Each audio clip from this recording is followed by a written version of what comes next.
Welcome back to Galactic Gourmet. Today, we're tackling something simple, a timeless classic, really. That's right, folks, we're baking a universe. Now, I know what you're thinking. Baking a universe? Isn't that a little ambitious? Listen, your culinary journey is your own. If you can dream it, you can bake it.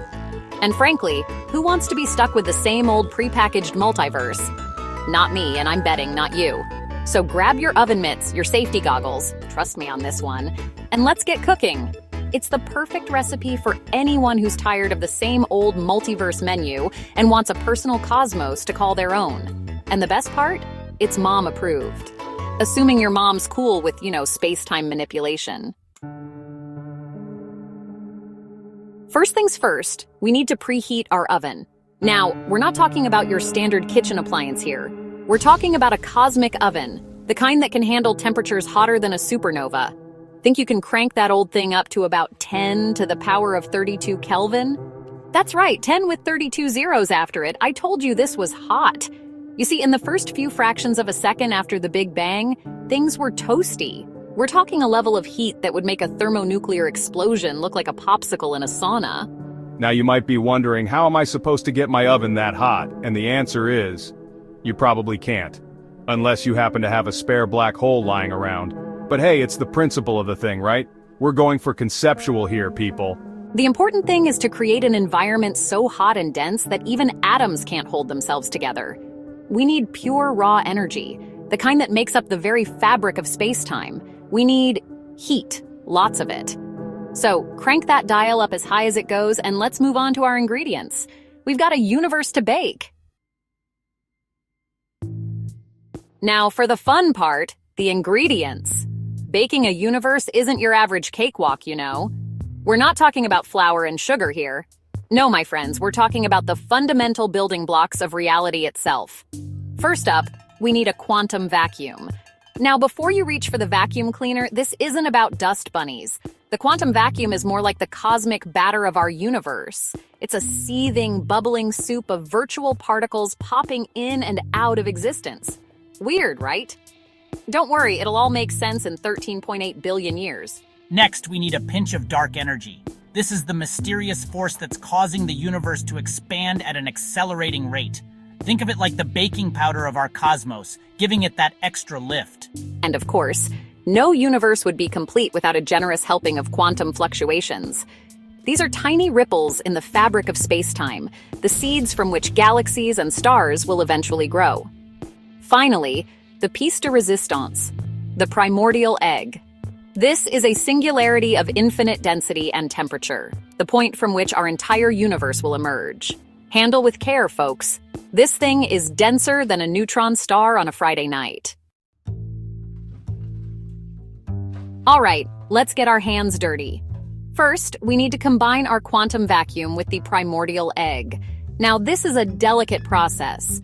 You don't want to crack the egg, or you'll have yolk all over your space-time continuum. Using a whisk made of pure neutron star material, you should have one in your kitchen somewhere, gently fold the egg into the quantum vacuum.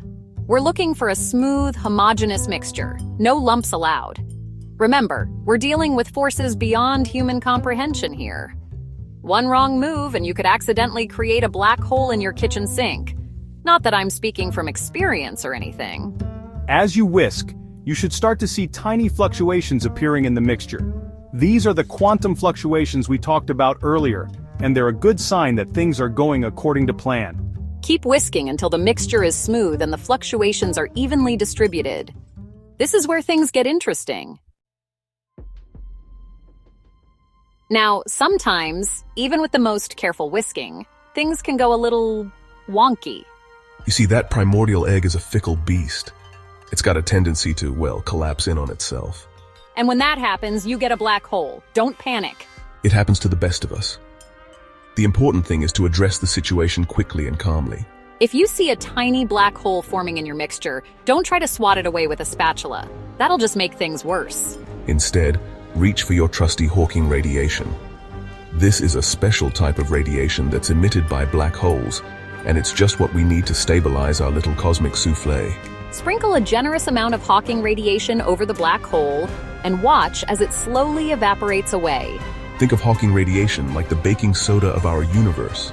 Just a pinch is all it takes to neutralize those pesky black holes and keep our recipe on track. And with that little mishap out of the way, let's move on to the next step. All right, our primordial egg is nicely incorporated, and we've dealt with any unexpected black holes. Now it's time to add those quantum fluctuations we talked about. Remember, these are the tiny ripples in space-time that will eventually give rise to all the structures in our universe. Now, you might be tempted to just dump those fluctuations in there willy-nilly, but trust me, you don't want to do that. We're dealing with delicate forces here, and a heavy hand can lead to some undesirable results. Instead, we're going to gently fold in the quantum fluctuations, using a slow and deliberate motion. Imagine you're folding egg whites into a cake batter. You want to maintain as much airiness as possible, while still ensuring that everything is evenly combined. As you fold, visualize those quantum fluctuations spreading out through the mixture, creating tiny pockets of energy density. These pockets will eventually become the seeds of galaxies, stars, planets, and even life itself. No pressure, right? Okay, folks, we're in the home stretch. Our universe batter is all mixed up and ready to go. Now all we have to do is bake it. Carefully transfer the mixture into your preheated cosmic oven, making sure not to spill any on the sides. We don't want any rogue universes popping up in our kitchen. Now this is where things get a little time-consuming. You see, baking a universe isn't like whipping up a batch of cookies. It takes time. A lot of time, like 13.8 billion years, give or take.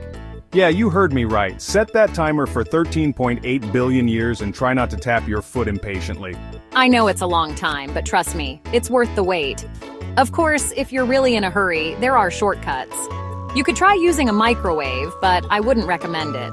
Microwaved universes tend to come out a little rubbery. And then there's always the option of traveling to a parallel universe where time moves faster. But be warned, the flavor's never quite the same.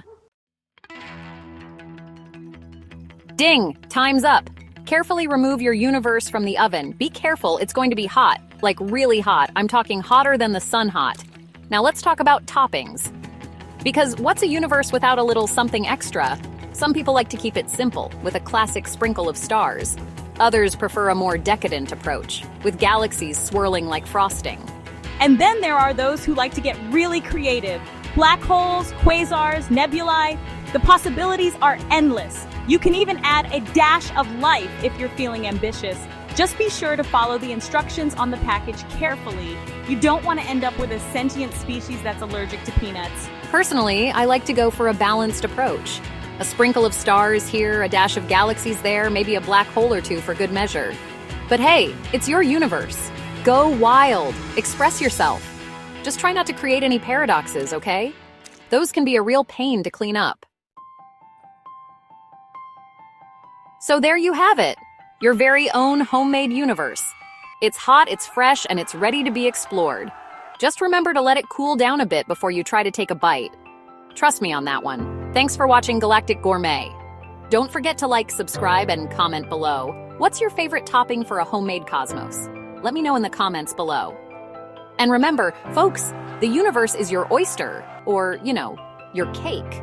Whatever floats your cosmic boat. Until next time, stay stellar. Hey.